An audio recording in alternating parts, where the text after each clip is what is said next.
What's cracking? It's your boy Mr. Criminal. I want to give a big salute to all my people out there supporting the movement. You know how we do it, 2025, summertime, heating up. It's in the middle of August. I want to give a shout out to everybody out there hitting the subscribe button, hitting the notification bells. We're almost at 400,000 subscribers. That's right, countdown. Almost 400,000, a little bit less than 2,000 left subscribers. I think we'll get that within the next few weeks. Shout out to all my people out there supporting. The movement is real, the support is real, the love is real. So I want to thank you guys for keeping this movement relevant. And shout out to everybody that's been listening to the words of encouragement. Shout out to everybody that showed love with the last video, the smoking video. No more smoking in 20 weeks. Got a lot of good feedback and got a lot of good comments all over the world. And I want to thank everybody out there that's still down with me. Soldier of God, the brand new album about to drop August 28th. That's right. mrcriminalshop.com for all your merch. You know where you can get it. Mr. Criminal, Soldier of God jerseys, hoodies, t-shirts, the whole nine. Shout out to each and every one of you guys that's been tapped in. You know how we do it. So today I want to talk about a subject that I think was important. You see, I've been reflecting on everything I've been going through in life, everything I've been through in life. And lately I've been praying up, staying prayed up, reading the Bible, doing a lot of self-reflection, taking inventory of my life. And I've been thinking, you know, I walked a very rough path. I went down a lot of roads not a lot of people survived. And when I think to myself and I contemplate and I reminisce and I think about some of my homies' struggles, my struggles, I think this wasn't just for no reason. You see, having conversations with some of my homies, they say, you know, we made it this far for a reason, not because something that we did. When we're successful, it's not something that we did. Yeah, we might have followed the vision that God gave us and put in the work, but it was by the grace of God that He opened those doors and allowed it to happen, because nothing happens without His permission in this life. So I've been digging deep and thinking about everything I've been through in life. The good, the bad, the ups, the downs. And I just keep thinking to myself, no matter what I've been through in life, He's always been right there by my side. Carrying me through everything. All the trials and tribulations, all the obstacles, all the negativity, all the positivity. He always kept me right there. Held me so I wouldn't strike my foot against a stone, as it says in Psalms 91. And sometimes I get asked by people, what's my favorite verse in the Bible? Well, I was raised off Psalms 91. Psalms 91 is a promise that the Lord will be your refuge. And no matter what happens in life, He'll always be there to protect you and cover you with His wings and hold you so you don't strike your foot against a stone. And I was thinking to myself, how many times has Psalms 91 been prevalent in my life? How many times has the Lord's promise seen me through a situation that I shouldn't have seen through? Whether it's been in the streets and messing around with substances that could have took me out, whether it's being in situations that most people wouldn't have survived, whether it's flat out getting dumped on and hearing things whiz by my ear and in my dome and not getting touched. So I felt like it was very important to go ahead and make this video so you guys can know how real He's been moving in my life. And maybe when you reflect on your journey in your life, you'll see Psalms 91 might have just been a factor in your life as well. So I'm going to take it back. We're going to go down memory lane. And we're going to talk about an infamous night. A crazy night that could have changed my life forever. That could have ended my life right then and there. You see, it was about mid-2000s. Now, due to the fact that, you know, I'm not trying to get nobody incriminated, I'll leave out names and I'll leave out location. But we're at a very highly publicized event, me and my old rap group. And I had homies from my neighborhood there, a lot of different homies from different neighborhoods, we'll just leave it at that. And we were deep. And it was a situation where we got done doing the show. And we were gathered as we usually do, whether we gather after at a hotel and kick it, whether we do the after party, whether we do a meet and greet. This particular time we were posted up in the streets. And everywhere we went, no matter where we went, all over the map, all over the globe, you know how it goes down. I'm talking, people would stop their cars, lines would form. It would be a big spectacle. It would be a lot of people that were going crazy, taking pictures, cars honking at each other, trying to get by. And the next thing you know, once they recognized that we were right there, we were like hood celebrities, you know? It would be a fiasco, just people all over the place, people jumping out of cars, trying to get pictures with us, trying to get signatures. And that's exactly what was going on. It was all kinds of people, females jumping out of cars, homies coming out from the woodwork, shaking hands. And it became a situation where people started cruising right there, back and forth as it does from here all the way to the East Coast and in between. No matter where we hit, it turns into a party when we used to hit, you know? So we're right there gathered, and there started being gatherings across the street of a lot of people, gatherings on this side, gatherings on that side, and we're at one particular corner. Now, due to the fact that we are the hood celebrities, not everybody loves us, not everybody wants to give props. Some people have their opinion on the people that were in my circle. Some people have their opinion on me. And not everybody likes when wants to celebrate when you're winning. And we come from a life that, the street life is very toxic, very jealous, a lot of hate, a lot of pride. So even if someone feels like they want to give you props, just for the fact that you ain't from their side, they're not going to do it. So as we're kicking it, you know, bottles are being drank. People were getting a little tipsy on both sides. It started getting a little loose. Now, throughout the day, someone had came up to me and told me, hey homie, one of my homies doing life right now. He said, hey, word on the other side of the street is these dudes are tripping. Like they ain't feeling you guys right here. And I was like, it's all good, homie. People don't feel us anywhere we go. People love us, people hate us. It is what it is. They ain't gonna stop what we do. He's like, I'm just saying, there's some real hitters on that side. Like, be careful, dog. If you need me, I got you. He clicked on it. He hit his waist, and I could hear some hard steel. So he was basically telling me, like, if something went down, he had my back. He had our back. So I wasn't really tripping on that. We continued to proceed to do what we were doing. And there was a misunderstanding about a vehicle that went by. Like I said, I'm not going to say names or who we thought it was or who they thought it was. But as this vehicle made a U-turn and came back, bottles started flying at this vehicle. Now, as bottles are being thrown and people are drinking all day and getting a little buzzed and people are with their circles, bottles started flying over the vehicle and went to the other side of the people that weren't really particularly feeling us there. Now, rewind 10 minutes before this vehicle went by, I had recognized somebody that I knew from the other side. So I walked across the street, said what's up to my homie, shook his hand, showed love. And he was there with a gang of his homies, just like we were there with a gang of our homies on our side. Now, I went back to my side, and I could feel a little bit of tension when I walked to his side. He embraced me, showed love, but his homies were looking at me up and down like, what the hell?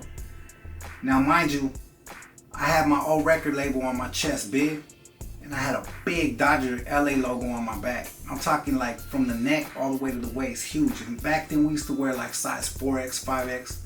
I probably still had that t-shirt. But the LA logo was probably like this big, like huge, humongous. Way too oversized for my skinny ass back then, you know? But that was the style, that's what I was rocking. Now, I say that because that's gonna play into the story as it goes forward. But I was turned up, I was young back then. Now, bottles started flying back and forth. They threw bottles at us after we missed. Now, bottles started flying back and forth. Like I said, the vehicle had passed. People missed the vehicle and went to both sides. So now, minus the vehicle, the other side of the street feels like we're throwing bottles at them and we feel like they're throwing bottles at us. That's a recipe for disaster when you got a bunch of people that have been drinking on both sides of the streets, hundreds. So, make a long story short, it got turned up and people were running into the streets throwing bottles, boom, boom, boom. I remember I was one of the last people that ran into the street. And I turned around and someone started dumping. Now it was like maybe 5 or 6 of us that left off the curb and was actually standing in the street when all this was happening. The rest of the homies were way in the back, like not way in the back, but behind the curb. They didn't leave their spot. Out of every single person that jumped off the curb with me, there was about 6 of us. As I was running back, now mind you, I was the tallest of them all. I was probably the fastest, had the longest legs. As I was running back to try to get away from the shots, I started seeing like in slow motion. This person dropped, this person dropped, this person dropped, this person dropped. People were dropping all around me. Now I'm running and jumping over people that had blood just leaking out of their bodies. And it was like a war zone right there. All I could hear was pop, pop, pop, pop, pop, pop, pop, pop, pop. And as I was running, I could literally feel heat and hear the whizzes going by my ear. Now, when I brought up earlier that I seen a homie from the other side, and I brought up my jersey or my t-shirt with the LA Dodger logo, it was for a purpose to explain that. Later on, I had talked to the homie after everything went down. And he said, yeah, man, later on in the night, I overheard homie saying, we were trying to dome the dude with the LA shirt on. People were mad, like, I almost hit that fool. I hit everybody but him.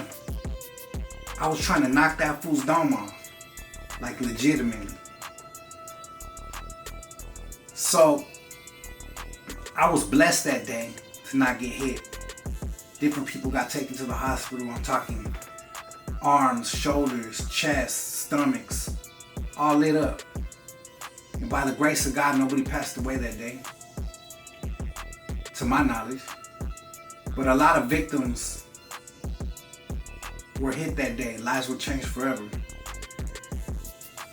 And I say all that to bring up the fact that I felt like that was a very small glimpse of my life, of many examples of how God was there and carried me through and didn't allow that to be my day. You see, if them dudes had their opportunity to do what they wanted, if them dudes got their wish, they would have done them. And I know them dudes weren't playing. When I tell you that I hear the bullets whizzing right by my ear and I could feel the heat, I mean, I'm telling you that I don't know how each step of my journey was perfectly calculated to not get hit. Because when I tell you I started running and these dudes were in front of me and they weren't as fast because I'm a fast dude, plus they were getting hit, I was seeing them drop 1, 2, 3. Each step that I took, it was like 1, 2 persons falling. And the chaos ensued afterwards, people jumping in cars all bloody, getting rushed to hospitals. And I knew right then and there that I should have got hit. I felt it deep within my soul. But now that I'm getting deeper into learning about God and reflecting on my life, something that echoes back, no matter how many times I think about it, is that Psalms 91 verse. You see, growing up, my mom instilled the Lord in me. No matter how poor we were, no matter how much struggles we were going through, no matter how hard times got, she always instructed me and taught me to keep Psalms 91 open. I would have bad dreams, Psalms 91 open in my room. We'd be going through spiritual attacks, things in life. I remember being a little boy and she would have me walk around the house reading Psalms 91 while she put oil on our doorposts, windows, on me, on her. So I was raised in a God-fearing home. So I just think back to the verse in the part where it says, no arrow that flies through the day will cause harm to you. In this case, it was bullets. He kept that promise. It said, 1,000 may fall at your left side, 10,000 at your right, but you will not be touched. I think to that day, how I saw people dropping and being victimized all around me. So the word of God is real. When someone prays for you, it's real. My grandma used to be on her knees, my abuelita, hours a day praying for everyone. My mom praying for me through thick and rough times. So I know for a fact that God's been moving in my life. And I say that to be proud to say, I hope these stories and these memories and recollections of events in my life are able to open up the next man's eyes of how God might have used you as an instrument to be able to teach someone else and save someone from heartache, to lead someone away from a negative life, or how you could just reflect that maybe there just might be a youngster that was taught right and is getting led astray right now as we speak, and we'll see this video and think, you know what, if Criminal went through that, I don't want to go through that. Or I've been through that and I recognize it now. Sometimes in life, I know I got a hard head. I'm a hard-headed person.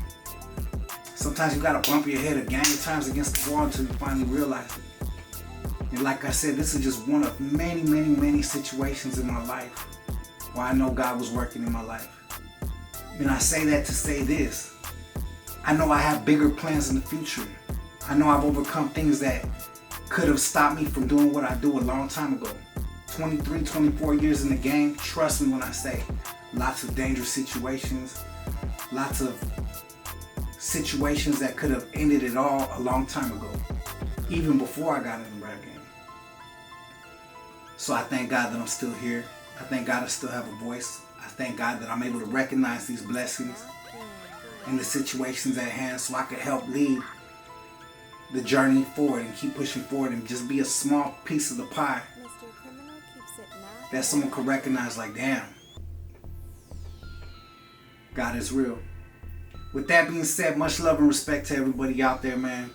I hope this message reaches you guys good. I hope that you guys could recognize Psalms 91 in your lives. And I hope this is able to open someone's eyes that God is there for you, whether you see it or not. And yeah, I'm gonna end this with reading it. Psalms 91 states this: He who dwells in the shelter of the Most High will rest in the shadow of the Almighty. I will say of the Lord, He is my refuge and my fortress, my God in whom I trust. Surely He will save you from the fowler's snare and from the deadly pestilence. He will cover you with His feathers, and under His wings you will find refuge. His faithfulness will be your shield and rampart. You will not fear the terror of the night, nor the arrow that flies by the day, nor the pestilence that stalks in the darkness, nor the plague that destroys at midday. 1,000 may fall at your side, 10,000 at your right, but it will not come near you. You will only observe with your eyes and see the punishment of the wicked. If you make the Most High your dwelling, even the Lord, who is my refuge, then no harm will befall you. No disaster will come near your tent, for He will command His angels concerning you to guard you in all your ways. They will lift you up in their hands so that you will not strike your foot against a stone. You will tread upon the lion and the cobra. You will trample the great lion and the serpent. Because He loves me, says the Lord, I will rescue Him. I will protect Him, for He acknowledges my name. He will call upon me, and I will answer Him. I will be with him in trouble. I will deliver him and honor him. With long life I will satisfy him and show him my salvation. Psalms 91. God bless everybody out there. Hope everyone has a blessed day. I'm going to continue to be strong and courageous, as the book says. I'm in the book of Joshua right now, and I'm starting to learn that battle that Joshua had to lead the people into the promised land after Moses passed. I'm enjoying learning, I'm enjoying my journey, and I'm enjoying sharing it with you guys. Much love and respect. God bless everybody out there. Soldier of God, new album coming soon. You guys can pre-order it right now, mrcriminalshop.com. Get your merchandise, and we up out of here. Peace.